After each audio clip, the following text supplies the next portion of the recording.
Hello students, इस video में हम करने वाले हैं बड़ा ही मज़ेदार और interesting topic, advance sunrise and delayed sunset.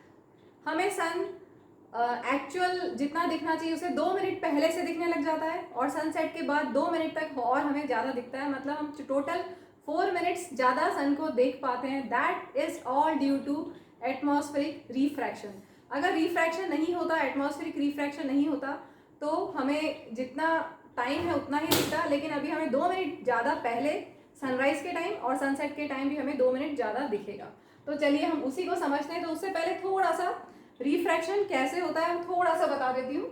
Suppose ये रेयर मीडियम है और इधर डेंसर मीडियम है, ठीक है। और लाइट रे सपोज ऐसे इंसिडेंट हुई किसी एंगल पे एंड नॉर्मल, ये हमने बना दिया पॉइंट ऑफ इंसिडेंस पे हमने नॉर्मल बनाया, ठीक है। तो when light ray travels from rare to denser medium, क्या होगा? लाइट रे ऐसे नहीं जाएगी, ऐसे जानी चाहिए थी ना।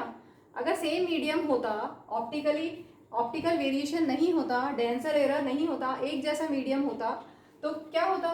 लाइट रे ऐसे इंसिडेंट होती एंड इन क्या होता? स्ट्रेट चली जाती। लेकिन क्योंकि यहाँ पर रेयर से डेंसर मीडियम है तो लाइट रे will bend towards the normal, ठीक है। क्योंकि डेंसर मीडियम में मॉलिक्यूल्स पास पास होते हैं तो स्पीड ऑफ लाइट कम कर देते हैं, ठीक। तो ये पढ़ चुके हो पहले। तो अब यही concept same, when light ray travels from rare to denser medium it bends towards the normal. इसी कंसेप्ट को हम यूज करेंगे इस टॉपिक को समझने के लिए। तो यहाँ पर हम लेते हैं सन। चलिए सपोज है ये सन हमारा, ठीक है। अब सनलाइट सब जगह है चारों तरफ। मान लीजिए कि सनलाइट ऐसे जा रही है, बहुत सारी लाइट रेज हैं। अभी हम समझने के लिए एक लाइट रे ले रहे हैं, ठीक है। अब सपोज अर्थ का एटमॉस्फेयर यहां से सपोज स्टार्ट हो रहा है, ठीक है। अर्थ के ऊपर एटमॉस्फेयर है, अलग अलग लेयर्स हैं एटमॉस्फेयर के, troposphere, stratosphere, mesosphere, thermosphere, exosphere. इनमें फर्दर सब लेयर्स होते हैं, बहुत सारे लेयर्स हैं और सबकी ऑप्टिकल डेंसिटी डिफरेंट होती है। जो लेयर अर्थ के क्लोजेस्ट होता है उसकी ऑप्टिकल डेंसिटी सबसे ज़्यादा होती है, जैसे जैसे दूर जाते हैं डेंसिटी कम होती जाती है, ठीक है। तो ये लेयर्स बना दें हम।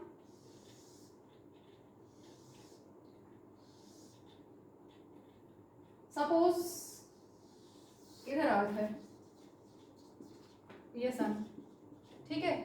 अब लाइट रे, यहाँ तो वैक्यूम है, लेयर जब अर्थ का एटमॉस्फेयर का लेयर स्टार्ट हुआ उससे पहले तो वैक्यूम है, तो जैसे लाइट रे जा रही है वैसे जाएगी स्ट्रेट विदाउट एनी रिफ्रैक्शन।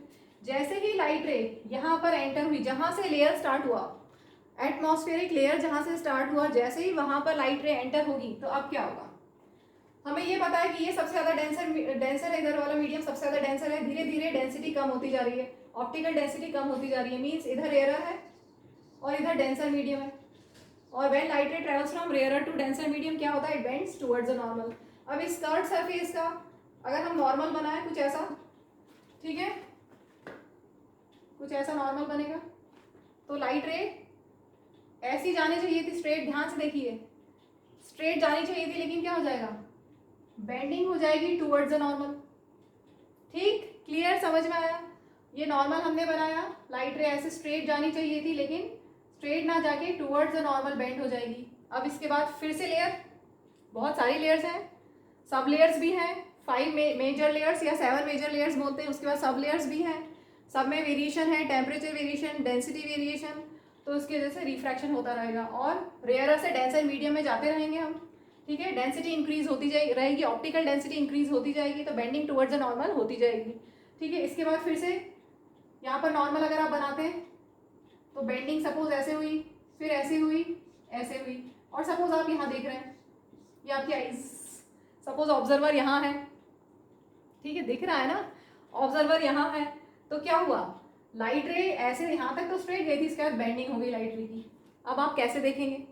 आप तो लाइट हमेशा स्ट्रेट लाइन में ट्रैवल होती है, that is known as rectilinear propagation of light, ठीक है। तो our eyes will see the sun, our eyes will see the sun at that position from where light enters it in the straight line direction।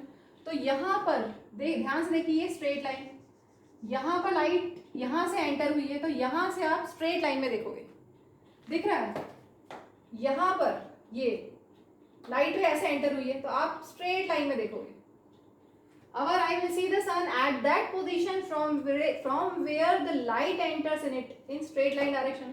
This is known as rectilinear propagation of light. तो इसको straight line बना दो. ठीक है. एक चीज और मैं बनाना भूल गई. होराइजन. होराइजन क्या होता है? Line separating ground and sky. जो आपकी लाइन ऑफ साइट है, ठीक है, ये होराइजन है.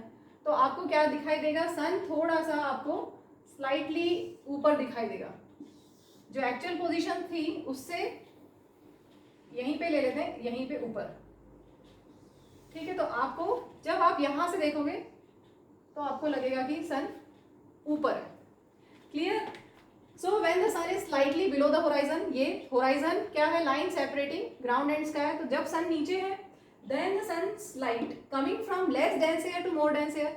यहाँ पर लेस डेंस एयर है, मोर डेंस, फिर less, more, less dense, more dense, less dense, more dense. तो ऐसा होगा.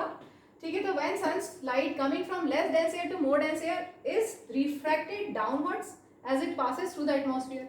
बिकॉज ऑफ दिस रिफ्रैक्शन हमें क्या दिखाई देगा?